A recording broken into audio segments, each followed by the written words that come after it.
Donc, je suis Tania, je représente le pôle céréales et donc je vais animer cette session de webinaire. Donc, la nouveauté, c'est qu'aujourd'hui, nous allons à la fois transférer de la vidéo donc, via l'outil de webinaire et également transférer une présentation via l'outil Klaxoon. Donc, je viens de partager la présentation et normalement, tout le monde, via l'outil Klaxoon, est en mesure de voir la présentation. Vous avez ici une première slide qui s'appelle donc Appel à projet 2018, spécialement orienté vers les applications des industries agroalimentaires.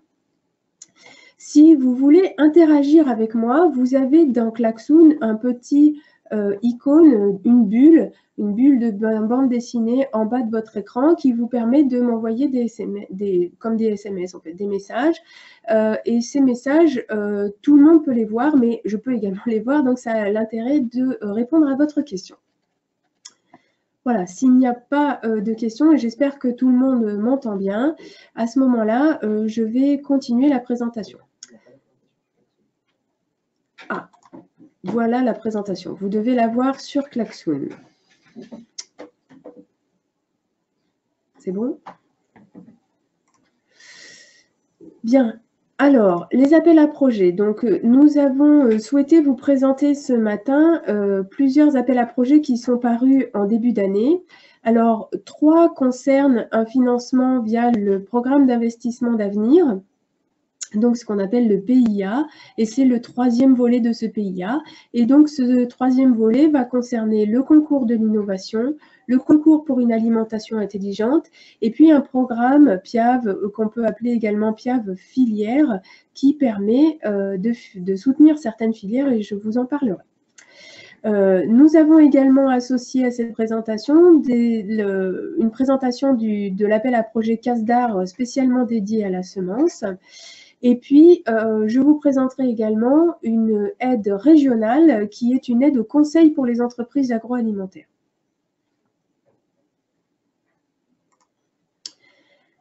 Alors, le calendrier de cette année 2018, sur lequel vous voyez les dates d'échéance des appels à projets que l'on vous présente. Donc, jusqu'au 13 mars, la date du 13 mars est une date cruciale pour cette année, puisque c'est la date limite de dépôt des dossiers pour le concours de l'innovation. Alors, le concours de l'innovation, il est géré par BPI France et par l'ADEME.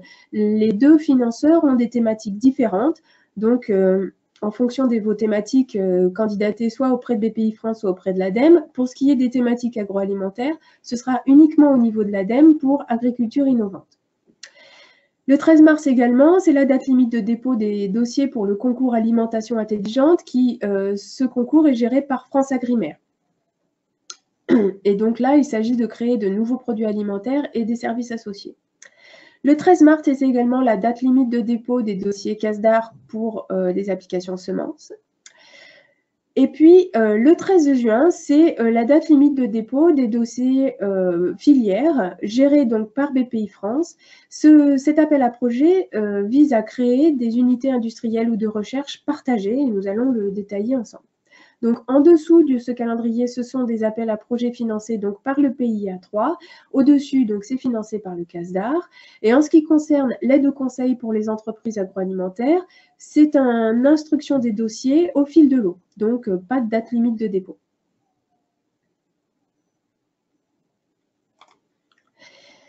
Alors, pour vous présenter les différents appels à projets, je me suis inspirée des diapos qui ont été émis par les financeurs. Donc, je vais regrouper les 2 concours, que ce soit le concours alimentation intelligente ou le concours pour une agriculture innovante, puisque les modalités de candidature sont les mêmes. Alors, en ce qui concerne les concours, le taux de financement maximum est de 45% des dépenses éligibles pour les projets portés par les petites entreprises et de 35% pour les projets portés par les par les moyennes entreprises. Donc, comme vous le voyez, on ne finance que des petites ou moyennes entreprises. Et par contre, l'originalité de cet appel à projet par rapport aux autres appels à projet de vous présenter, c'est que cette fois-ci, il s'agit de projets monopartenaires, c'est-à-dire qu'il ne s'agit pas de projets collaboratifs. Il y a un seul porteur qui peut faire appel à des sous-traitances, mais comme vous le voyez dans le cadre beige à droite, la sous-traitance est limitée à 30% maximum du budget global du projet. Donc, on est plutôt sur des projets portés par un seul partenaire. Et donc, ce partenaire doit être une PME. L'intervention de l'État peut être, sous forme de subvention pour 2/3 du montant du projet, enfin 2/3 du montant de l'aide et 1/3 de l'aide accordée sous forme d'avance remboursable. La durée des projets pour ce qui concerne les concours est de 12 à 36 mois, donc c'est 1 à 3 ans. Et puis la taille des projets, et là vous le voyez à droite dans le cadre rouge, elle démarre à 600 000 € pour aller jusqu'à 5 millions d'euros. Donc, au-delà de 5 millions d'euros, il y a d'autres types d'aides qui peuvent être mobilisées, mais bon, généralement, dans nos filières agroalimentaires, c'est à peu près entre 0,5 et 3 millions d'euros la taille des projets courants. Alors, qu'est-ce qu'on peut financer par cet appel à projet? Eh bien, le salaire des personnels internes, que ce soit du personnel qui est déjà recruté ou du personnel qui sera recruté spécialement pour le projet. Des frais connexes forfaitaires, ça veut dire que vous allez avoir un pourcentage de dépenses forfaitaires calculé automatiquement qui va vous permettre de prendre en charge les frais de location de bâtiments, de matériel informatique, des fluides, etc. Donc la sous-traitance, on en a parlé un petit peu, 30% maximum du budget global. Donc il s'agit bien de projets gérés par une seule entreprise. Une contribution aux amortissements pour le matériel qui serait acheté pour ce projet. Des frais de mission, donc des frais de déplacement, et puis d'autres coûts comme de la refacturation interne entre différentes filiales, des achats, des consommables. Ça, c'est classique. Alors, les versements, donc ça, c'est une chose qui est assez intéressante pour l'ADEME, d'expliquer comment ils vont financer ça. Mais en gros, on a une première tranche qui est versée à 70% avec un maximum de 200 000 € versés dans cette première tranche. Et puis ensuite, en fonction de la taille du projet, de sa durée, il y aura un ou deux versements intermédiaires pour garder toujours au moins 20% du solde de l'aide à la fin du projet. Les modalités de remboursement, puisque comme je vous l'ai dit, il y en a une part d'intervention sous forme d'avance remboursable. Donc, les modalités de remboursement, pour tous les projets, 100% du montant des avances remboursables, donc 1/3 de l'aide, au premier euro du chiffre d'affaires. C'est-à-dire que dès que vous ferez du chiffre d'affaires, enfin, dès que l'entreprise fera du chiffre d'affaires avec les résultats du projet qui a été financé dans le cadre de ce concours, eh bien, 1/3 de l'aide perçue sera remboursée à 100% à l'État. Alors, pour ce qu'on appelle les gros projets, c'est-à-dire des projets qui sont au-delà de 1 million d'euros, alors l'intéressement supplémentaire pourra être envisagé à 50% du montant des avances remboursables dès l'atteinte d'un succès commercial. Et ça, ce succès commercial, ce sera à négocier avec le financeur, en l'occurrence l'ADEME, pour l'agriculture intelligente, l'agriculture innovante, pardon, et puis France Agrimer pour l'alimentation intelligente. Voilà, donc je ne vois pas de questions, j'espère que tout le monde suit bien, et donc je continue. Alors, le concours, quels sont les critères de sélection? Qu'est-ce qu'on va regarder pour sélectionner les projets candidats? Eh bien sûr, la pertinence par rapport à l'objet du concours, c'est-à-dire agriculture. Donc, je ferai le détail tout à l'heure dans une diapo spécifique pour vous expliquer et vous détailler le contenu en fait de ce que l'on attend pour chaque thématique. La maturité du projet et bien sûr le degré de rupture. Plus ce projet sera innovant, plus il y aura un risque de non-succès en fait pour l'entreprise, plus le projet sera amené à être soutenu. Par contre, il faut également que le bénéfice, enfin l'équilibre entre le risque de rupture et puis la chance de succès soit équilibré. C'est-à-dire si on sait dès le dépôt du projet qu'il n'y a pas de possibilité de développement commercial, vous risquez d'être non sélectionné. On va également regarder la capacité du projet à bien mener, la capacité du porteur de projet à bien mener le projet, c'est-à-dire à la fois de façon financière, si on a le budget suffisant pour lancer le projet, et également en termes de ressources humaines, si les compétences sont présentes, mais si les ressources sont également là, c'est-à-dire si on a bien un chargé de projet disponible. Il y aura évidemment des conditions d'éco-responsabilité, d'éco-conception, d'éco-conditionnalité. Alors ça, c'est détaillé dans l'appel à projet, mais en gros, on va essayer de financer des projets qui sont environnement friendly, donc qui respectent l'environnement, ou en tout cas dont l'objet n'est pas de nuire encore plus évidemment à l'environnement.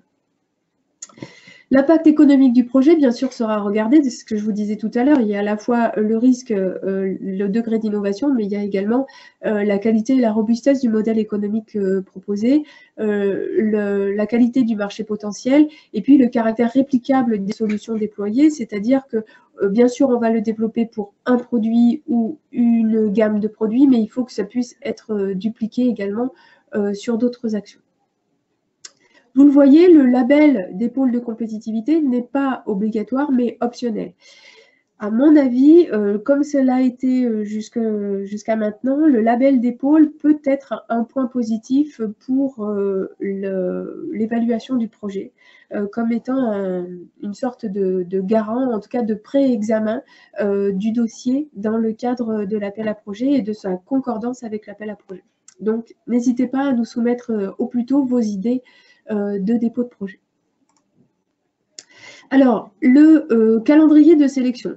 Donc, comme vous le voyez, il y a deux catégories, il y aura deux modalités de sélection en fonction de la taille des projets. Ce qu'on disait tout à l'heure, les petits projets, ceux qui sont inférieurs à 800 000 €, il y aura une sélection en 6 semaines, ce qui est très rapide pour ce type d'appel à projet. Et puis pour les plus gros projets, on est sur un temps de sélection de 3 mois entre la clôture de l'appel à projet et la décision de financement ou pas. Donc il y a une phase de présélection qui est réalisée donc, par un comité d'experts. Et puis les dossiers présélectionnés seront invités à un jury pour auditionner à l'oral devant des experts. De cette audition, en fait, va découler l'instruction et la sélection des dossiers par le comité de pilotage. Alors, le comité de pilotage, sa composition va varier en fonction du financeur qui gère le fonds, mais grosso modo, on est sur des experts thématiques et des experts financiers. Donc, sélection pour les petits projets, puis conventionnement juste derrière. Ensuite, pour les gros projets, on va prendre un petit peu plus de temps et donc il y aura un comité de pilotage qui va se réunir un petit peu plus loin dans le temps pour sélectionner les gros projets. Voilà, donc globalement, pour les gros projets, on est sur une clôture fin juin. Enfin, une clôture, une prise de décision fin juin. Alors, les dossiers de candidature, je vous ai mis cette diapo parce qu'elle a été présentée par les financeurs. Vous avez tout ça dans le cahier des charges des projets, dont vous avez le lien ici à droite. En gros, vous avez un dossier de 20 pages avec une présentation également, des prévisions économiques sous Excel, des bases de coûts également sous Excel. Alors, les bases de coûts, c'est ça, vos dépenses en fait. Hein. Et puis, le résumé du projet en une page pour une communication publique. Ça veut dire qu'à partir du moment où vous êtes sélectionné pour avoir de l'aide publique, vous donnez en fait votre accord pour communiquer de façon publique sur votre projet et sur la base de ce résumé que vous avez communiqué au dépôt du projet. Et puis, un rapport et une lettre de labellisation par les pôles, si vous l'avez demandé, bien sûr. Pour le porteur, donc pour l'entreprise qui va porter le dossier, il faudra une présentation en 10 pages sous Word de l'entreprise, les documents administratifs classiques, CABIS, RIB, liasse fiscale, déclaration, etc. Et puis le plan de financement de ce projet sous Excel. Ce qui n'est pas le même, évidemment, base des coûts. Hein, c'est de se dire, bien sûr, j'ai des coûts, mais comment est-ce que je vais financer la part qui me revient de cofinancement?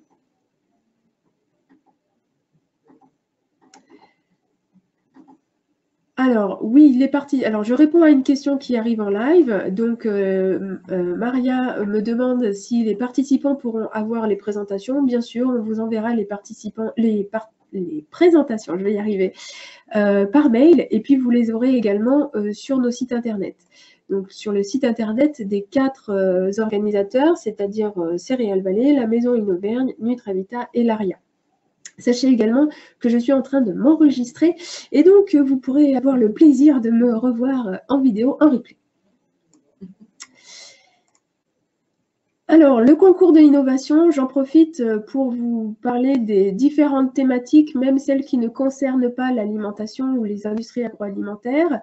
Donc, géré par l'ADEME, nous avons l'agriculture innovante, ce qui va nous concerner aujourd'hui, mais il y a également transport et mobilité durable, écosystème terrestre, aquatique et marin, énergie renouvelable, stockage et système énergétique. Et puis, France Agrimer, qui fonctionne un petit peu comme le concours de l'innovation, va traiter de l'alimentation intelligente. Parallèlement, vous le voyez en bas à gauche de la diapo, BPI France génère 4 thématiques qui sont la santé, le numérique, la French Fab, qui est en fait de l'innovation de procédés et de matériel de fabrication, mais plutôt sur les aspects mécaniques, robotiques, et puis la sécurité et la cybersécurité. Alors, je reviens brièvement sur la diapo précédente. Le concours d'innovation, donc vous avez les thématiques, mais vous avez aussi l'objectif. Et vous voyez que l'objectif principal de ces concours, c'est d'accélérer le développement et la mise en marché de solutions et technologies innovantes. Donc, on est bien sur quelque chose très proche du marché, avec une idée d'aller plus vite grâce à l'aide publique, mais pas forcément de tout créer de nouveau, hein. Il faut qu'il y ait déjà un potentiel et c'est ce potentiel-là que vous devez, en tant que porteur, démontrer dans votre dossier. Alors, les thématiques de chaque appel, donc je vais les détailler ici. Pour l'agriculture innovante, on est sur l'utilisation du numérique dans l'agriculture innovante. Donc, on est bien là sur l'agriculture de précision, l'analyse d'images, les aspects gestion du signal des capteurs, développement, même éventuellement de nouveaux capteurs. Donc, ça peut être très large. La substitution des intrants chimiques et l'efficacité des intrants. Donc là, on est dans des recherches de solutions alternatives. Les agroéquipements, les bâtiments d'élevage. Donc, agriculture, on est sur la production de matériel végétal, mais aussi sur l'élevage. Donc, ça peut être très intéressant pour l'ensemble de la filière. La création variétale et animale. Hein, donc là, on est plutôt sur de la génétique animale. On appelle plutôt ça comme ça. Et puis, les nouveaux systèmes agronomiques. Les rotations, les intercultures, les couverts peuvent être étudiés dans ce type d'appel à projet. Les nouvelles filières agricoles et alimentaires, alors sous-entendu par exemple le développement des filières type insectes ou le développement de filières émergentes avec des cultures, on va dire, alternatives ou nouvelles. Et puis enfin, la santé et l'alimentation animale. Donc, on est vraiment sur un spectre très large de l'agriculture innovante avec beaucoup de possibilités du coup de financement au niveau thématique. Pour ce qui est de l'alimentation intelligente, alors plusieurs mots-clés, prébiotiques, probiotiques, aliments fermentés. Donc là, on est sur l'interaction entre micro-organismes et aliments directement. Aliments riches en protéines, alors ça peut être bien sûr des légumineuses, ça peut être aussi des céréales, hein, bien sûr, parce qu'on a aussi des protéines dans les céréales, mais on parle beaucoup d'alimentation à base d'insectes, à base d'algues, donc c'est aussi pour ça que cet appel à projet a été créé. Des solutions de contrôle en ligne, donc là on est sur des capteurs au niveau des lignes de transformation pour la maîtrise de la qualité sanitaire. La gestion du big data est l'outil de l'aide à la décision. Alors là, vous le voyez, on est sur quelque chose qui est très vague, enfin très vaste, bien au-delà de l'alimentation propre. On est sur l'interaction entre numérique et alimentation et la gestion de cette base de données. Des solutions numériques pour la production, la sécurité, la traçabilité, la commercialisation. Donc là aussi, vous voyez, on est sur des applications très larges. On est plus directement sur l'aliment, mais vraiment sur les services associés. De même pour les emballages plus performants. Là aussi, on est sur le service associé. Et puis le froid durable, c'est une grande thématique d'innovation, en tout cas en France en ce moment. Et donc, on essaye, via cet appel à projet, de financer des projets proches du marché dans cette thématique.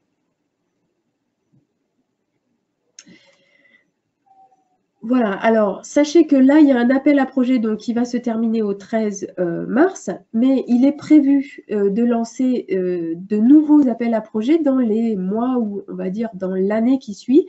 Vous le voyez, pour l'agriculture innovante, il y aurait une deuxième vague, enfin plutôt une troisième vague d'appels à projet liés au programme d'investissement d'avenir, et donc un deuxième appel à projet pour l'agriculture innovante qui se clôturerait en mai 2019. Sachez également que pour l'appel à projet industrie et agriculture éco-efficiente, cet appel à projet a déjà eu lieu il y a quelques années et il serait de retour à partir de juillet et jusqu'à octobre 2018. Alors là, pour agriculture et industrie éco-efficiente, c'est toujours géré par l'ADEME et comme son nom l'indique, on est sur des programmes, donc cette fois-ci collaboratifs, mais là qui ont un réel impact environnemental. Alors, je l'ai indiqué ici, je ne vais pas le détailler, mais sachez qu'on pourra le détailler en juillet quand l'appel à projet paraîtra et que c'est également éligible sur vos thématiques de travail. Voilà, donc j'en ai fini pour la première vague de présentation des concours et on va passer à la deuxième vague d'appel à projet sur le PIA 3 qui s'appelle donc structuration des filières. Tout le monde le voit ? Bien, alors, pour cet appel à projet, donc, je vous le rappelle, elle se clôture au mois de juin. Le taux d'intervention est au maximum de 50% des dépenses éligibles pour les PME et 100% des surcoûts pour les labos. Ce qui veut dire que le partenariat du projet doit être porté, donc le projet doit être porté par un seul partenaire. Ce partenaire peut être une PME, une grande entreprise, une association ou un syndicat ou tout autre comment on va dire, groupement d'entreprises. Il doit bénéficier à plusieurs PME et il peut y avoir des prestataires. Il peut également y avoir des partenaires publics dans le partenariat, mais ils ne peuvent pas porter le projet. Donc, si vous êtes une PME, dans ce cadre de projet, vous aurez au maximum 50% des dépenses éligibles.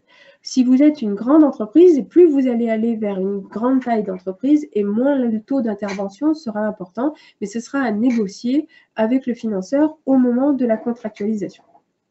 Alors, quel est l'objectif de cet appel à projet? En fait, j'aurais peut-être dû commencer par ça.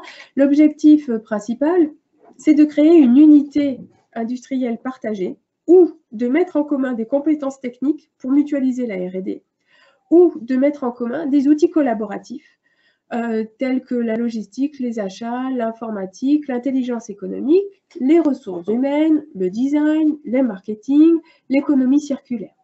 En gros, c'est de soutenir une filière pour son développement économique par la mutualisation d'outils. Et ce, quels que soient les outils. Il faut simplement qu'ils soient mutualisés, quelle que soit l'étape d'avancée du projet. Alors, le financement, il est sous forme de subvention, d'avance remboursable et là, de l'intéressement à tous les coups. L'objectif final, c'est donc de structurer la filière, mais c'est également de mettre en place un projet qui a une réelle autonomie financière après la phase d'amorçage. Donc, il ne s'agit pas d'avoir un outil subventionné ad vitam aeternam, mais de lancer une activité grâce à de la subvention, de l'avance remboursable et de l'intéressement, et ensuite de lancer un modèle économique autonome. Alors, la taille des projets, plusieurs tailles à considérer. Soit l'outil a une vocation nationale et à ce moment-là, il doit être supérieur à 3 millions d'euros ou jusqu'à 3 millions d'euros. Et pour la taille des projets interrégionaux, on est supérieur à 2 millions d'euros. C'est bien supérieur à 2 millions d'euros.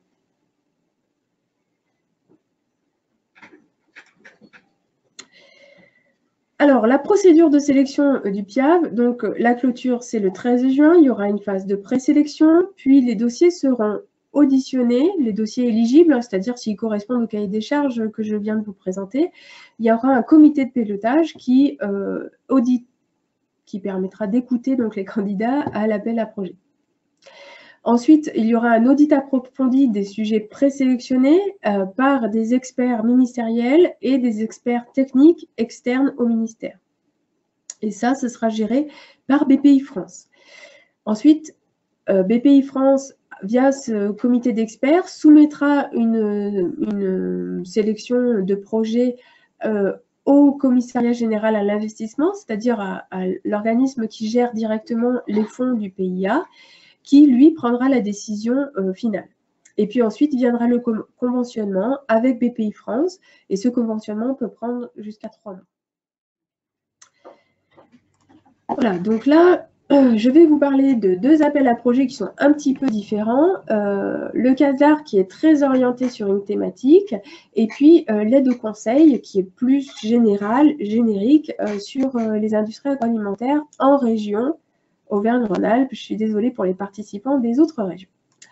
Alors, le CASDAR a lancé donc à toute fin 2017 un appel à projets pour de nouvelles variétés pour les systèmes agricoles de demain.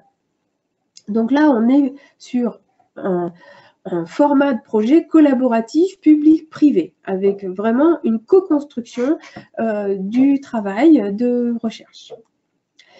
L'objectif, c'est de réduire les produits phytopharmaceutiques dans les systèmes agricoles et de répondre aux attentes des marchés de la bioéconomie. Alors, c'est assez vague, mais ça permet également d'être le plus large possible.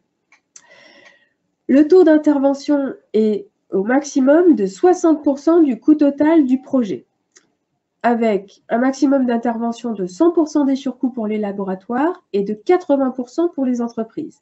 Vous allez me dire, si on fait 100 et 80%, ça ne fait pas 60% du coût total. On est d'accord. Donc, du coup, si on finance les laboratoires à 100% des surcoûts, les entreprises partenaires devront être financées à moins que 80%. Par contre, s'il n'y a, par exemple, pas beaucoup de laboratoires ou qu'il y a une entreprise qui veut bien autofinancer sa participation, on peut aller jusqu'à 80% pour une entreprise, mais l'ensemble du projet global ne peut pas être financé à plus de 60% du coût total. Et cette fois-ci, on est sur une intervention en subvention pure et simple. Alors par contre, la taille du projet n'est pas du tout la même, hein. Il s'agit de projets aux alentours de 160 000 €, et voire 100 000 € si on est sur de la recherche plus fondamentale. La durée des projets non plus n'est pas la même, puisque là, on est sur 42 mois maximum, donc un peu plus long. Alors, il est nécessaire d'avoir une réelle question de recherche et non simplement la levée d'un frein technique dans les projets soumis au CASDAR. Et puis, une attention particulière sera portée sur la valorisation des résultats. Alors, en ce qui concerne la labellisation des pôles, là encore, elle n'est pas obligatoire, bien sûr, mais par contre, elle peut être, puisque je dis bien sûr parce que certainement certains d'entre vous ont déposé des dossiers CASDAR sans la labellisation des pôles, mais elle peut être bénéfique à un bon audit de votre dossier. La procédure de sélection du CASDAR, donc le calendrier. Donc, comme je vous l'ai dit tout à l'heure, la date limite de dépôt, ce sera au 13 mars 2018. Il y aura une phase d'évaluation et de présélection des dossiers, en fait, pour amener à des dossiers éligibles. Ça, c'est le comité scientifique du CTPS, donc c'est l'organisme qui va présélectionner ces dossiers. Ensuite, il y aura une audition des porteurs admissibles. Alors là, c'est très précis. D'ores et déjà, les dates sont données. Ce sera les 15 et 16 mai 2018 par le comité scientifique. Les porteurs auront 15 minutes de présentation et 15 minutes de questions pour défendre leur dossier. Ensuite, le comité scientifique du CTPS, suite à ces auditions, proposera des lauréats au ministère de l'Agriculture qui prendra la décision finale de sélection des dossiers. Et la communication des résultats donc des lauréats se fera en juillet 2018. Donc, les dépenses éligibles pourront courir à partir de cette date-là.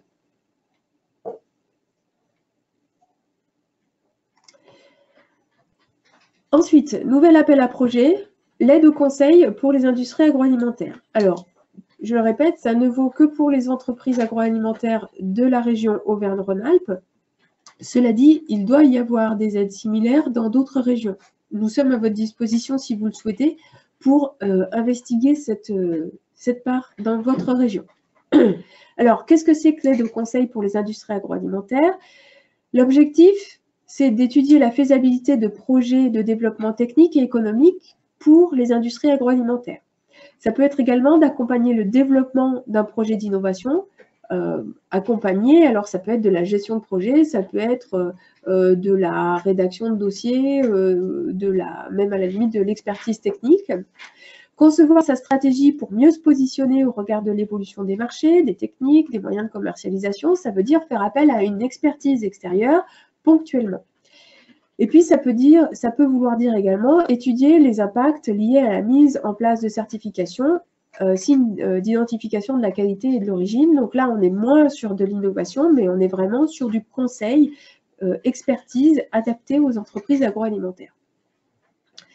Dans ce cadre-là, il s'agit de faire appel à un prestataire extérieur pour cette expertise et dans ce cas-là, l'intervention de la région Auvergne-Rhône-Alpes est de 50% des dépenses pour un montant maximum d'aide de 20 000 €.